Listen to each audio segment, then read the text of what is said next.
Vamos começar aqui. O que fazer pós-jejum de dopamina para que os vícios não retornem?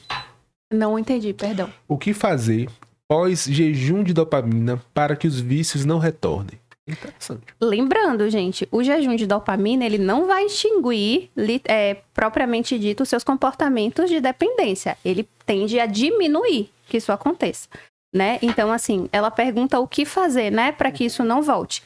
Continuação, habituação, né? Mudança de hábitos. Manter o jejum. Manter o jejum, de alguma forma, né? Eu não vou falar manter o jejum, né? Mas, assim, manter essa regulação emocional, né? Perceber que, por exemplo, olha, não ficar tanto no celular, para mim, me gerou um benefício. Então, eu vou tentar regular essa constância. Ou então, a atividade física me fez bem. Então, eu vou tentar manter uma proporção de atividade física, né? O álcool. Realmente o álcool, ele é um comportamento hiperdopaminérgico, né? Então, assim, eu acho muito interessante as pessoas que bebem muito e que associam ao ambiente, né? Então, assim, por exemplo, se eu tenho algum fator que desencadeia o meu desejo de me manter ali naquele vício, naquele comportamento disfuncional, é interessante que eu perceba e reconheça situações que possam me tirar. Por exemplo, se andar com o Anderson, sempre que eu sair com o Anderson, eu vou beber e ficar, né, e exagerar nessa bebida, talvez seja interessante eu não ver tanto o Anderson, né? Esse tá retado, viu?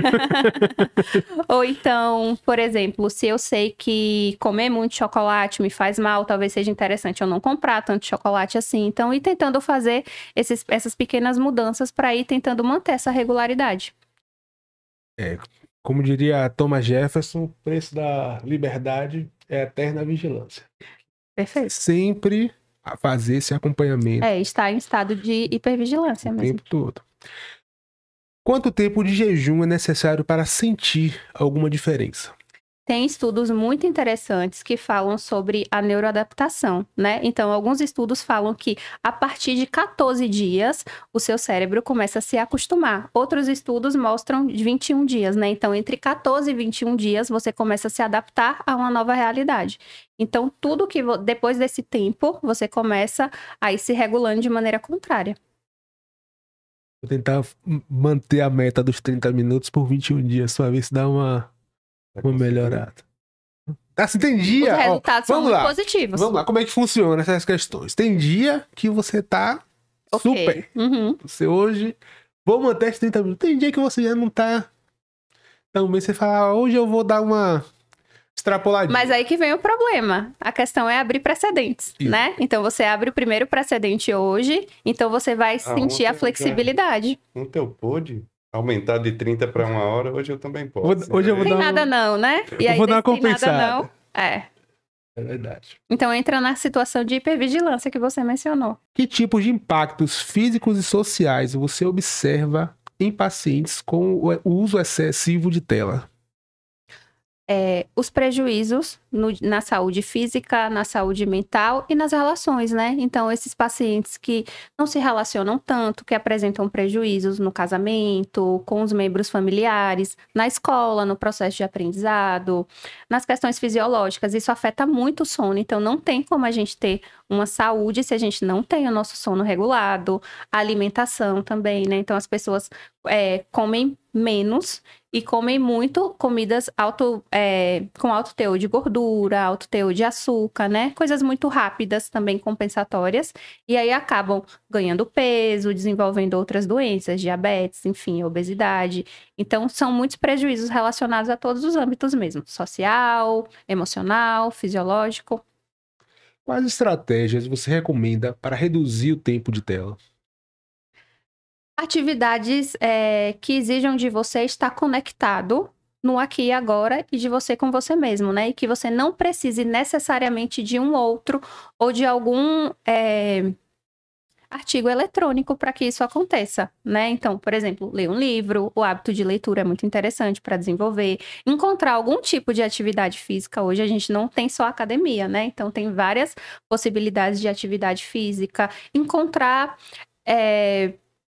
um propósito, algo que te motive de maneira diferente. No caso, assim, é possível fazer um jejum de dopamina de forma segura no dia a dia? Sim, como a gente mencionou, né? ir se autoconhecendo, ir se autorregulando e entendendo quais são os processos que não é bom para mim. Por exemplo, tem pessoas que conseguem se viciar, a propensão de vício é muito maior, por exemplo, em agentes de pornografia ou de jogos, né? Jogos de azar. Então, se eu sei que o jogo de azar é algo ruim para mim, eu vou diminuir o meu comportamento, né? De estar envolta nesses processos, nesses comportamentos de jogos, ou não vou ingerir tanto conteúdo pornográfico ou conteúdo erótico, e aí percebendo quais são os gatilhos também, né? Então, qual é o gatilho que me motiva muito aí para telas? Quais são as situações que me entristece, que me gera algum gatilho para que eu procure essa obtenção de prazer rápido? Então, o autoconhecimento e a terapia entra muito nessa questão da gente ir se conhecendo e percebendo qual é o gatilho que faz com que eu me motive. Algumas pessoas perguntam, Lorena, eu vou apagar o aplicativo de uma rede social do meu celular para eu não usar. Não é sobre a rede social, mas é sobre o seu comportamento de buscar por ela, né? O que é que faz com que você busque tanto por esse processo? O que é que tem por trás, né, desse movimento? Então, a rede social, ela tá ali, independente. Então, a gente também substitui um vício pelo outro. Se não for o Instagram, vai ser algum outro vício que eu vou tentar substituir. Isso é muito comum, né? Às vezes você tem aquela sensação de que você tá se expondo demais ali, aí a solução é o quê? Excluir o Instagram. Aí tem aquela opção de você excluir por algum tempo. Sim. E retornar depois. Aí pronto, você exclui, mas é uma coisa que duradoura. Dá um tempo, você volta e volta pra mesma situação que você estava. Eu via isso em mim também, assim, quando eu gostava muito de jogo, aí baixava um, aí sentia viciado e eu desinstalava. Só que logo depois você baixava outro. Você só mudava. A substituição, né? Substituía, você desinstalava, mas logo depois vinha outro. Então, e no caso assim de um paciente, no caso uma pessoa não conseguir ver os gatilhos, aí consegue na psicoterapia? Sim, às vezes a pessoa chega com uma queixa. Sei lá, minha queixa é no meu relacionamento. Quando a gente vai investigar, né, o que causa os problemas desse relacionamento, talvez esteja ligado a isso também. Então, assim, às vezes o sujeito não reconhece. Então, é importante que alguém... Um gatilho ali. Né? Exato. É importante que alguém te norteie, né? E o processo terapêutico é muito isso, é muito norteador, né? É um caminho, assim, que você tem alguém ali para ir te norteando, fazendo com que você se perceba de maneira diferente. Porque a terapia é interessante que eu vejo coisas em mim que eu não gostaria. Ou então que eu tento esconder, né, de algum modo. Então, na terapia é um confronto, é um embate de mim comigo mesma e eu vou ter que lidar com aquelas situações. Porque às vezes eu acho que o problema tá muito no outro, ou no ambiente, ou nas situações, e eu esqueço de perceber a minha autorresponsabilidade naquele lugar.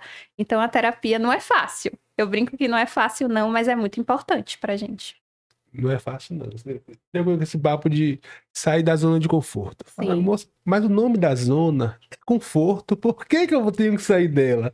Me deixa lá. Me deixa quietinho aqui, é confortável. É um lugar aparentemente mais seguro, Exatamente, né? Não, tá tranquilo aqui, ó. Tá tudo confortável. Por isso se chama zona de conforto.